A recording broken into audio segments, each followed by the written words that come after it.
welcome, welcome, welcome. Come in, come in, come in.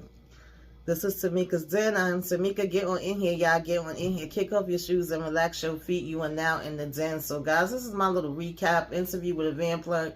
I Want You More Than Anything in the World, Season 2, Episode 4. Baby, listen, the coven questions Louis and Armand's relationship, baby. We need answers. Claudia done met a new damn friend, but before we got to all of that, Claudia on stage 500 times, baby. We doing this thing. We got our dreams come true, or do we? Okay, is this a nightmare, deja vu, merry-go-round? Honey, we out here every single night, and we go from excited and happy and joyous to I'm tired and I'm over this shit. Can it end? You know, all we see in Claudia's fate, baby. The caged bird sings, okay?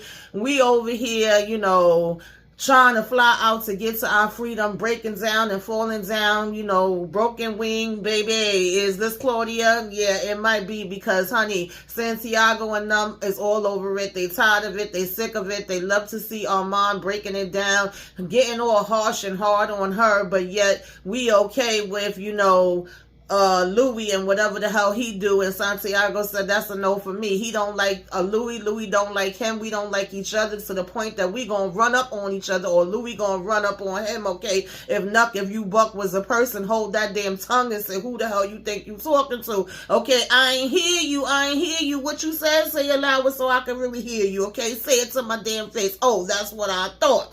Now, child, Daniel over here getting flashes in his daggone memory, okay? Armand is over here like, do you remember? All of a sudden, we finding out that it may be some history back in 1973, and we asking what happened in the theater with this burning, which y'all the only two to survive, and we want to know why the hell you bringing that up. Okay, Louis over here talking about what fire? You know, in the meantime, Claudia, child, I said you ain't about to have this little Nazi-loving friend for long, okay? We gonna go ahead and get rid of her, because you getting too damn comfortable. And, you know, Louis basically had to say, you know, goodbye to Lestat and hello to Armand. Okay, we got to see Lestat go ahead and flash away, because we still been seeing him like he a damn, you know, our best friend ghost that's going with us everywhere. And, you know, we asking Armand, well, you didn't know or sense that he was in the room all this time, and Armand over here talking about no, but I said, Armand, are you really telling the truth? How did you not know when you've been reading his mind and sensing every damn thing else?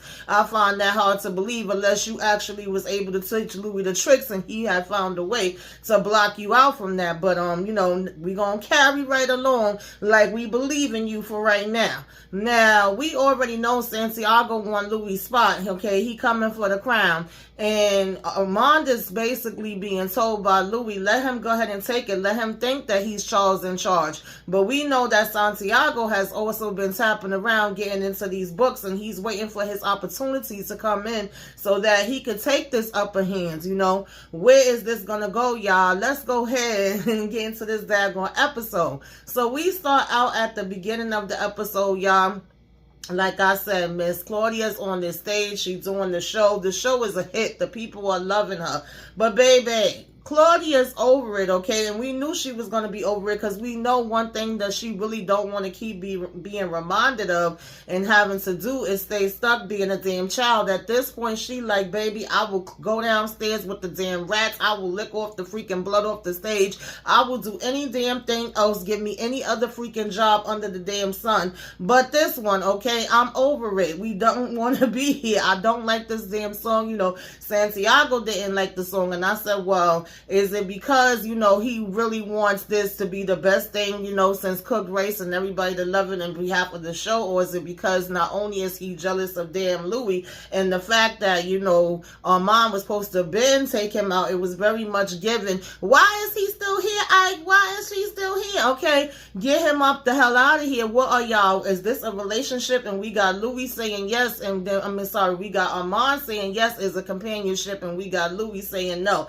And they like, y'all need to make up y'all damn minds, okay? And so, in the midst of all of this is like, you know, Armand is falling. He's not holding this coven together the way we thought or we needed him to be. And so we may know you need to go ahead and put another leader in charge. In the meantime, you got Armand, showing up, laying up in the bed, talking about, so if I'm not a companion, then what am I? He's popping back up, wanting to go for walks, talking about, shouldn't we go on one of our walks right now the way that we like to do and enjoy each other's embrace, right?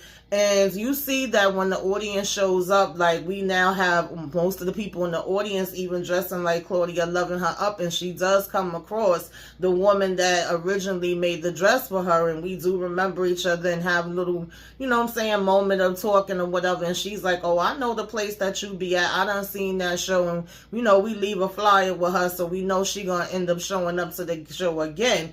And Claudia is still out here basically breaking damn rules. So, girl, Claudia, you make me damn nervous, okay? Because we had Santiago coming out from the cut of the darkness talking about, girl, okay, you ain't supposed to be writing what goes on in here. And she's like, oh, no, I'm not writing what goes on in here. I'm just simply writing my thoughts. And it's like, okay, well, let me hear some of your thoughts and see what the hell is going down in that brain of yours.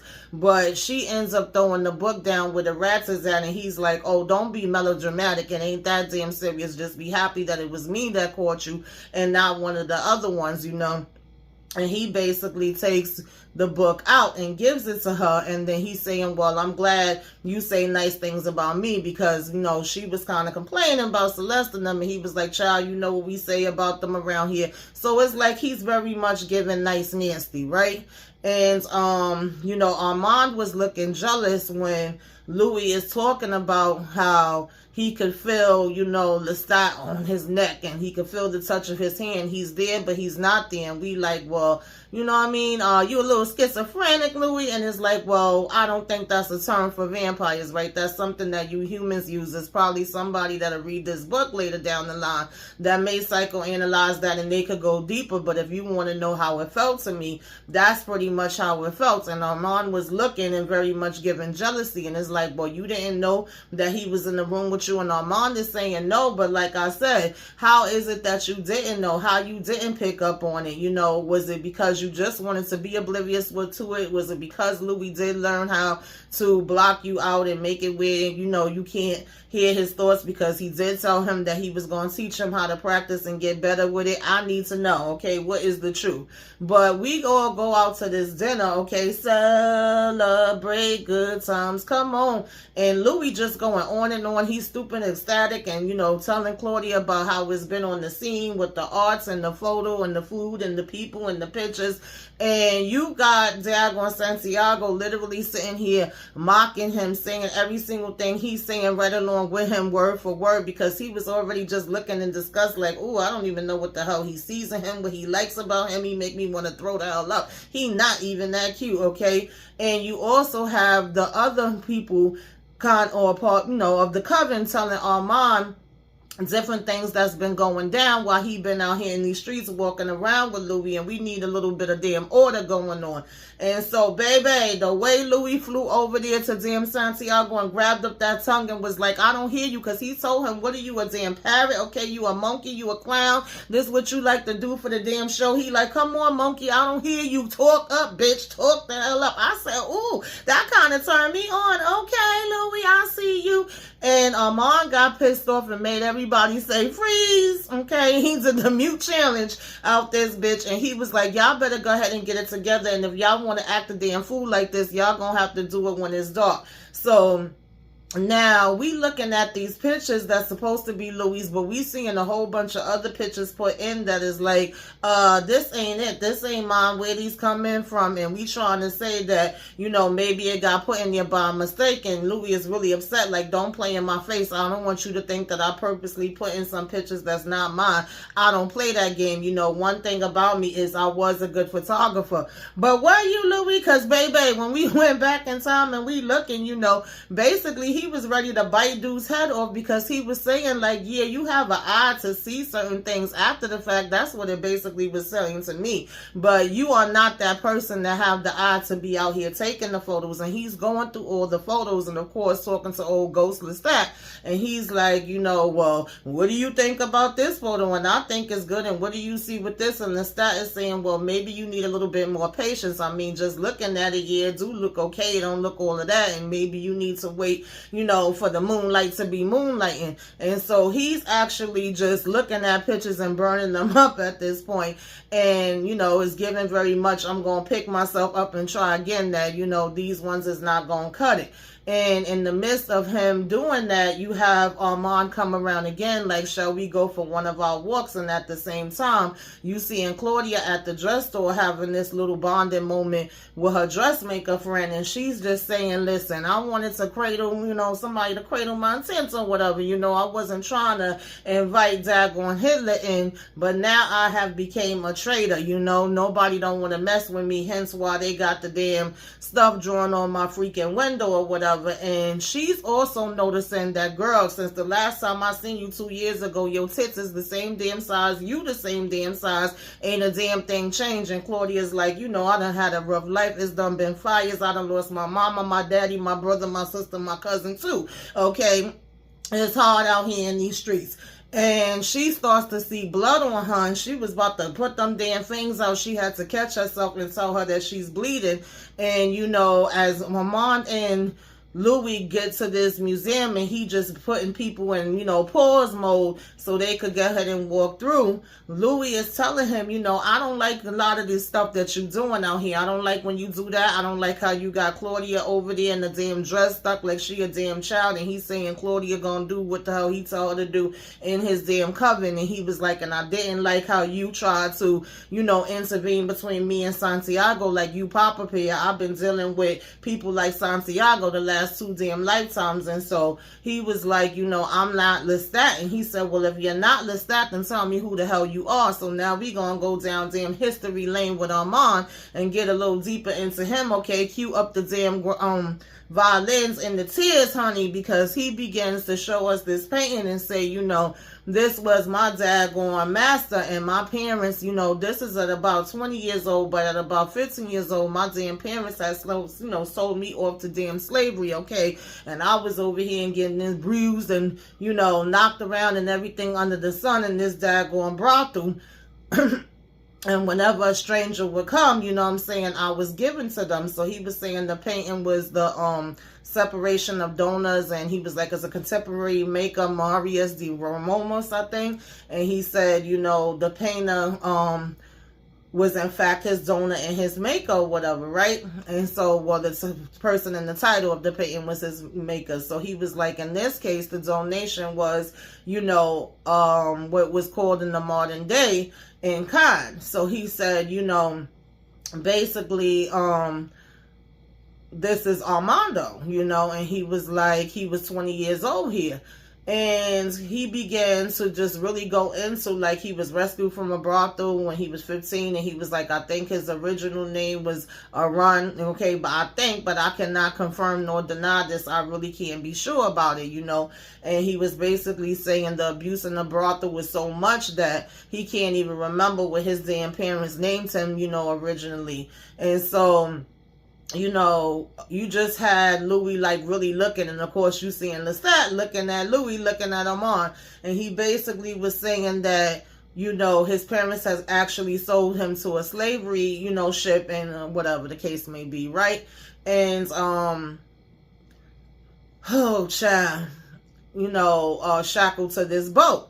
And then the brothel, and then the maker's purchase, and then just whenever strangers was coming, he was being given to them, and they kept renaming him, and, you know, and he had a reluctance to share the gift, you know, originally, or whatever the case may be, but later he would actually become sick. And so, you know, he served him with all his heart. He gave him everything that he had and he got, you know, and he basked in his mercy. And so, child, you know, this is the beginning of how Armand came to be. You know, Armando had a skill or whatever, right? And so he was like, and if a friend wandered into town, you know, occasionally, then it was what it was. He had to make it do what it do, and they basically would donate him. And so he's basically like, you know, media in the forearms or whatever, right? But he was like, you know, 7 years before he was stricken with illness, he then, before he was turned or whatever, right? He immune in his powers. So he was saying that he was his maker, and he was also, you know, they named the coven, they gave him that we saw him in Rome in the beginning, and they set a fire to the studio, and then he was like, you know, they set fire to his maker and sent him to Paris. And so he was like to reign over the coven or whatever, right, by Maximus. And we know that Maximus, who begat Lestat, also basically, you know, and Lestat begat Louis, and on and on and on. And as he's saying this, Lestat is like, oh, you know, as if like, whatever, right? And so he's basically like, who am I, Louis? You know, I am my history, and my history that I have endured, you know. And so Louis really didn't have much to say to that. He just was looking. He was like, I don't know anymore. And I think that just gave Louis a little bit of more of an understanding. And he says nobody had painted him for more than 400 years. But in the middle of him talking, he gets a message, okay, like, sorry, master, to disturb you. And he like, what is it? And I'm like, yeah, what is it? And of course, we should have already known is about Claudia. And he got to hurry up and run out of there. Well, you know, he ain't run, but y'all know what I mean. He got to run up on damn Claudia and yoke her up and tell her, girl, you going to stop playing with us. You don't get to just run outside and do what the hell you feel like doing when you feel like damn doing it, okay? If you supposed to be at the coven and you supposed to be doing whatever different things at the show, that's what the hell you do. And Claudia is basically saying like, yo, I've been grinning and blaring it and doing what the hell y'all been asking. I don't complain about nothing or bother with nothing or whatever the case may be. Like, it shouldn't be a big deal for me to be out with my friend for a minute. And he basically told her, if you think you're gonna be doing to me what you did to your damn maker, you got it twisted, girl. You're gonna do what I say, or that's gonna be the end of your ass. Your ass will be grass. That's basically what he told her. Okay, get your behind on up in there and do what the hell I said, and stop playing in my face, and you're not gonna see your friend no more. So, you know, she runs off pissed off, and then Santiago was over here being in the cut, and he yoked him up too and was like, I think you got it twisted. You're not in charge. I'm in charge. I'm the damn boss, okay? And you gonna start playing around with me too, or it's gonna be the end of you. You know, you too old to play Hamlet and too young to play Polymnius, and you thinking that you could, you know, play games with me, but it ain't gonna happen or whatever, right? You will join your maker in oblivion. And he threw him down on the ground. So at this point, Claudia goes running to Louis like, yo, how long has Dagon Amon knew about Lestat? And he's like, he known since the beginning. He been read our minds since the first night. And she like, yeah, and you just went ahead and finished in the damn painting for him or whatever. And she said, it was supposed to be me and you. You're always betraying me or whatever the case may be, right? What happened to me and you, me and you, me and you? You know, now it's you and him. And so she was like, you know, he over here threatening me, and he talking about something that don't sound like him. She was like, love has made you so stupid and so fickle and so weak and so blind. Like, what are you talking about? Now he's your companion, I bet. And she was like, well, good for you. You know, you and him and you. So he like, well, you chose the damn coven, okay? It's been you and the damn coven all this time. So what are you talking about? You know, go sit in it and, you know, think about what the hell you made the choice to do, which is true at the same time too. We can't deny that. And so he asked Lestat if he want to go for a hunt, and he like, yeah, and we walk out to the damn benches or whatever, and it's starting to rain. Meanwhile, Santiago and them is like, you know, open your eyes and your ears, be on alert, and we going to creep up in here and look and see what's going down upstairs in this damn third floor. And I'm like, oh Lord. So when Lestat and Louis go to the daggone park, you basically have Lestat say, you didn't come here to hunt, did you? And he like, no, and he's like, you summoned him, and he says, yeah, and he's like, oh, you're gonna say goodbye, this is the end of whatever, and asking him, why did he choose this suit? He said, because he always was his favorite, he loved seeing him, and then he like, oh, I didn't know that, and he said, well, I always had your name engraved right here, so you could be close to my heart. And of course, as Louis put the umbrella down, we start to see Lestat fade, and Armand sits down, and we're basically saying like, we gonna be as one, okay? We coming together, we really gonna try this. I love you, you love me, we a happy family. I said, child, I don't know how much of that's gonna be, but we well, I guess they did spend 70 years together, but I'm just saying, how did it all come to form? But he also tells him, well, let them think they in charge. Santiago, we know, wants to take over the coven, so let him take over the coven. And he like, nah, we ain't gonna be playing that. But as we're saying that, Santiago is back over here cheesing, smiling, because he done went through these daggone books that's over here on this table, honey, and he's slipping that in his pocket and telling them to meet him back at the coven so we could go ahead and, make it do what it do and break the news to everybody else what we got, our eyes and ears on. And then he asking like, what's up with them? And it's like, oh, they still just sitting here on this bench, ain't nothing, okay, cool, meet me back. But Louis is saying, let them see that Santiago can be in charge, and then they gonna want you back, and it's up to you whether you actually go back to it or not. In the meantime, while they was talking to Daniel, like I said, they started having memories triggering. Well, not they, but Armand, I believe, is having memories triggering in Daniel's head as he's doing this interview. And he's trying to grasp himself like, oh, give me a minute and I might need some water. And he's looking at these files from 1973, and finally he types his name in and he's seeing pictures of himself.